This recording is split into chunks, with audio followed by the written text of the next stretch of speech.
Calendar number 1839, Senate Print 6579A by Senator Bailey, an act to amend the penal law and the criminal procedure law. Read the last section. Section 9, this act shall take effect on the 30th day after it shall become a law. Call the roll. Adabo, Flanagan, Janoris, Krueger, Stewart, Cousins, Thomas.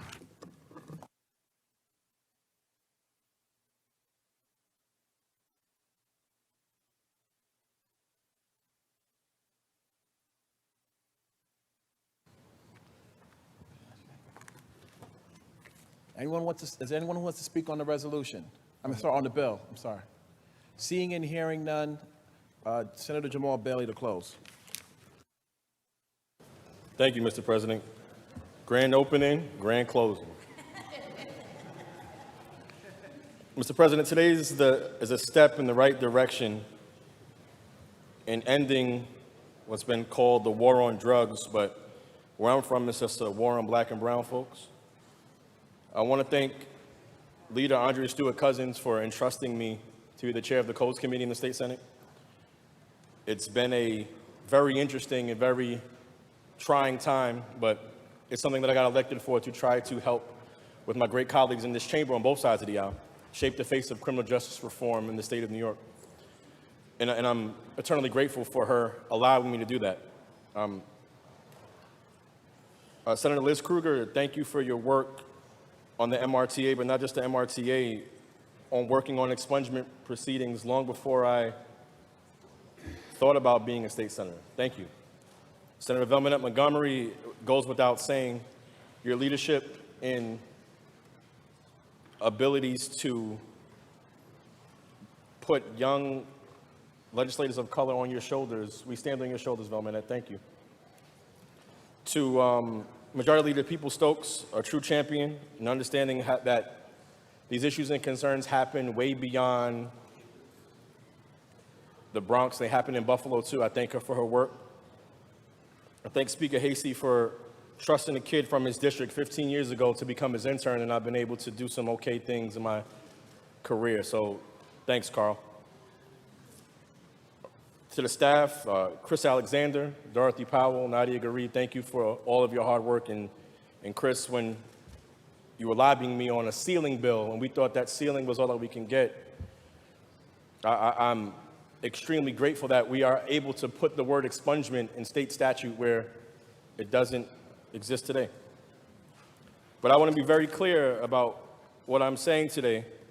This isn't a victory lap. It's far from over. I was a proponent of the legalization of adult use cannabis, remain a proponent of such.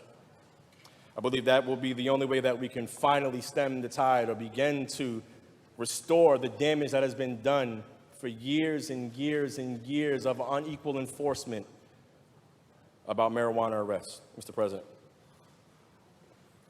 This war on drugs, as I referenced earlier, ravaged communities like mine in the Bronx. 80% of the people statewide who are arrested for marijuana possession happen to be black and Latino. I say happen with a tinge of sarcasm, Mr. President. Unequal enforcement. If you look at where this comes from, stop and frisk, which force people to open their pockets and kind of criminalize themselves when you got to see marijuana falling out of their pockets, and that became a criminal record. And that starts down a path of unequal access. Sustaining your record where you're unable to apply for housing, public housing, for 3 years sometimes. You're unable to be able to access certain student loans.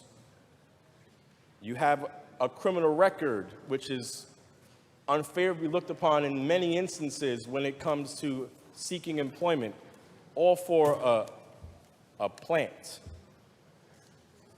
A plant that I've, Mr. President, on a personal level, never consumed and have no desire to consume. But this isn't about me. When we legislate for the greater good. And this is the greater good. I think about the rates of consumption of marijuana being the same statewide between different races, black, white, Latino, Asian. But if you talk about enforcement, it's wholly unequal, Mr. President. I'm going to draw your attention to arrests on the Upper West Side for marijuana possession. The population of blacks and Latinos that reside in the Upper West Side is 12%, yet it amounts for 80% of the arrests. That's disproportionate. That is the war on drugs, the failed war on drugs in action. In action and also inaction, because it didn't do a damn thing for communities like mine.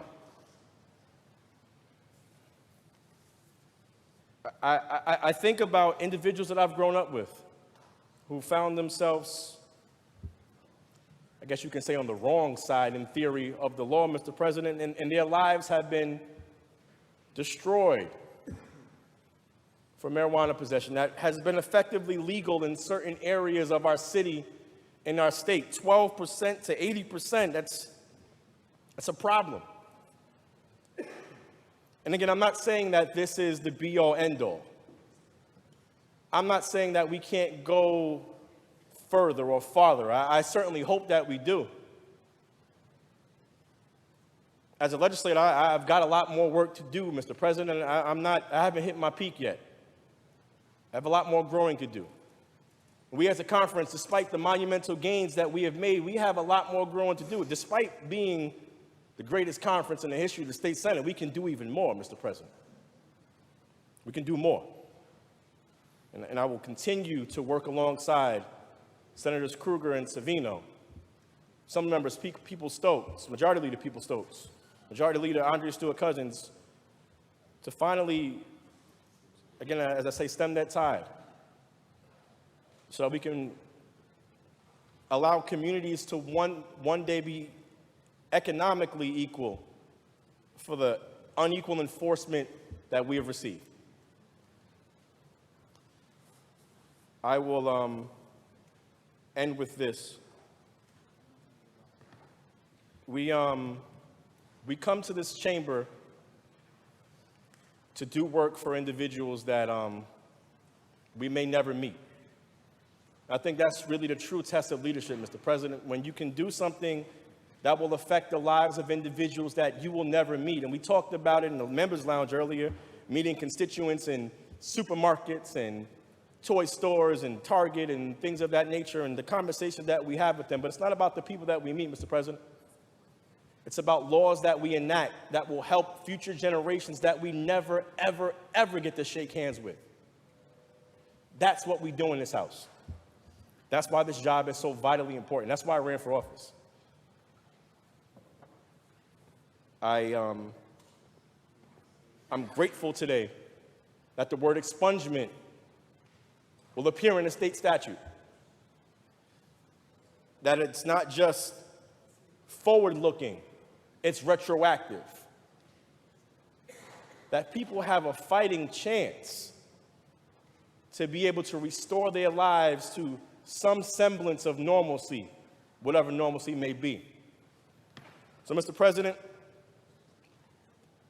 I appreciate the opportunity to speak about this legislation. I thank my colleagues for their support on this legislation, but we all have more work to do. But I think that the journey of 1,000 miles begins with yet a single step, but we've taken a leap today. We're leaping over negativity. We're leaping over people who have been decimated in their communities, and I think that we're finally making a change. Making a change is what I'm here to do, Mr. President. I vote in the affirmative. Senator Bailey to be recorded in the affirmative.